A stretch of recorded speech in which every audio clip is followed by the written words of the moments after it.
देखिएगा, x plus 2y minus 4 is equal to 0 तथा 2x minus 4y minus 12 is equal to 0 से निरूपित रेखाओं की प्रकृति हमें निकालना है। तो जो रेखाएं आपको दी गई है ना, जैसे कि अभी ये आपको रेखाएं दी गई हैं, तो पहले तो हमें इसे स्टैंडर्ड फॉर्म में लिखना पड़ेगा। ये जो रेखाएं हैं इनको एक मानक रूप में लिखना पड़ेगा। तो इनका जो मानक रूप होगा वो क्या होगा, देखो इधर ये ऋण के 4 है ना, हाँ, ये ऋण के 4 बराबर के उस तरफ जाएंगे तो धन के 4 हो जाएंगे। क्या क्यों जाएंगे? धन के 4। ये धन के 4 हो गए, ये है ना। ये बन गई समीकरण एक। रेखा 1। ये क्या होगी आपकी रेखा 1। ऐसा ये ऋण के 12 है ना, हाँ। ये बराबर के उस तरफ जाएंगे तो ऋण के उधर गए तो धन के हो जाएंगे, क्योंकि चिन्ह बदल जाते हैं। हाँ। ठीक है ना, ये खत्म हो गया। अब ये रेखा 2, अब रेखा 1 और रेखा 2 में ये आगे कुछ नहीं तो एक रहता है, तो इसकी तुलना हम a1x plus b1y is equal to c1 से करेंगे और इसकी तुलना a2x plus b2y is equal to c2 से इसकी तुलना हम करेंगे। तो यहाँ पर हम क्या देखते हैं कि a1 कितना है, 1 है ना, और यहाँ पे हम देखते हैं कि a2 कितना है, 2 a2 2। अब v1 कितना है, 2 और यहाँ b2 कितना है, b2 माइनस 4, यहाँ b2 माइनस 4 और यहाँ c1 4 और यहाँ c2 है 12, यहाँ c2 12। अब हम देखते हैं कि भैया देखो ये कितना है, 1/2। अगर इसको ऊपर 1 के नीचे 2 है, तो अगर ऊपर का 1/2 लें और बराबर में इधर हम 2/4 लें, 2/4। देखो इधर 1/2 2/4 2/4 मगर ऋण के 4। तो देखो इसको हम काटेंगे, 2 एकम 2, 2 दूनी 4, तो ये 1/2 और ये भी 1/2 मगर क्या के, तो ये ऋण का बीच में लगा दो।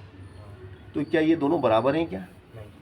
ये बराबर नहीं है, क्यों? क्योंकि ये भी 1/2 है, ये भी 1/2 है, ये तो दोनों मगर ये ऋणात्मक, ये क्या है, ऋणात्मक है।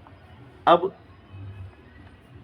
तो ये बराबर नहीं है ना, तो ये लिख देंगे कि भाई 1/2 और ये जो कि असत्य है, जो कि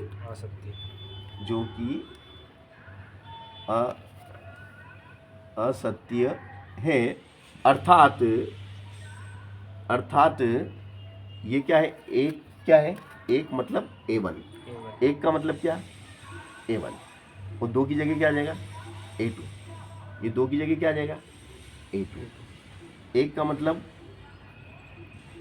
देखो ये 2 था ना, ये 2 था, ये a2 था और ये ऋण का 4 क्या था, b2 था।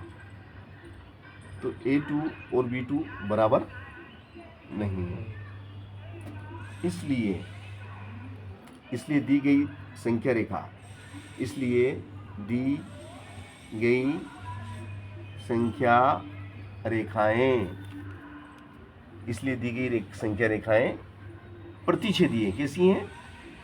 प्रतिच्छेदी हैं। इसलिए दी गई संख्या रेखाएं प्रतिच्छेदी हैं, ये एक दूसरे को किसी बिंदु पे प्रतिच्छेद करती हैं, इसलिए दी गई रेखाएं प्रतिच्छेदी रेखाएं कहलाएंगी।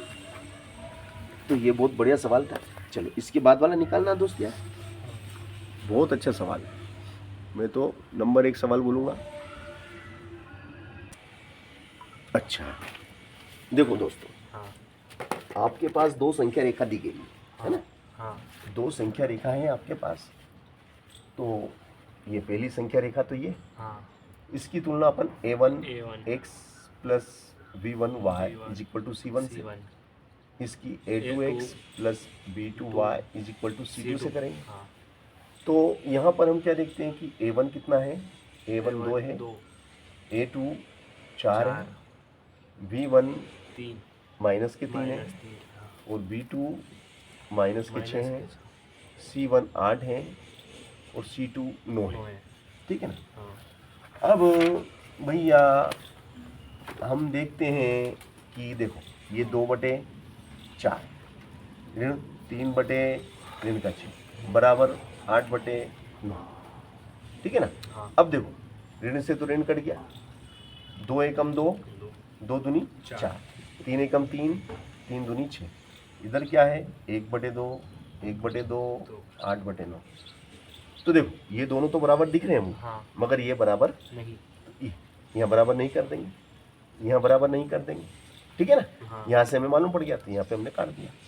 अब ऐसा कौन सा सूत्र है जो इसको सेटिस्फाइड करता है, वो ये वाला, A1/A2 बराबर B1/V2 बराबर नहीं है C1/C2। ये वाला सूत्र देखो, हाँ। ये C1 है, हाँ। ये C2 है, बराबर नहीं है।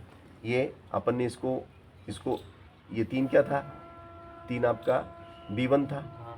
और 6 आपका V2 था, तो B1/V2 A1/A2। तो ये सूत्र कब लगता है, जब रेखाएं समांतर होती हैं। संख्या रेखा कैसी होती है, समीकरण निकाय, है ना। तो यहाँ लिखेंगे कि भाई, यहाँ लिखेंगे संख्या रेखाएं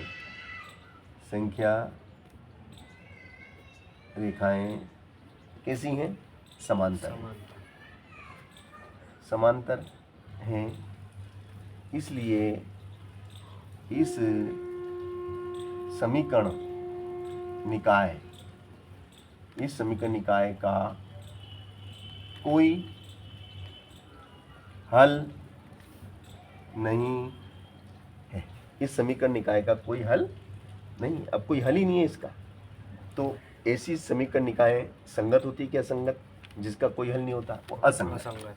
इसलिए यह समीकरण निकाय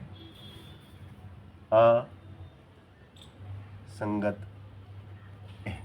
कैसी है समीकरण निकाय, यह समीकरण निकाय असंगत है। तो बहुत बढ़िया प्रश्न था, बहुत बढ़िया प्रश्न। कौन से नंबर पे आ गया अपन, 75? 75, अब 76 76 पे आ गए।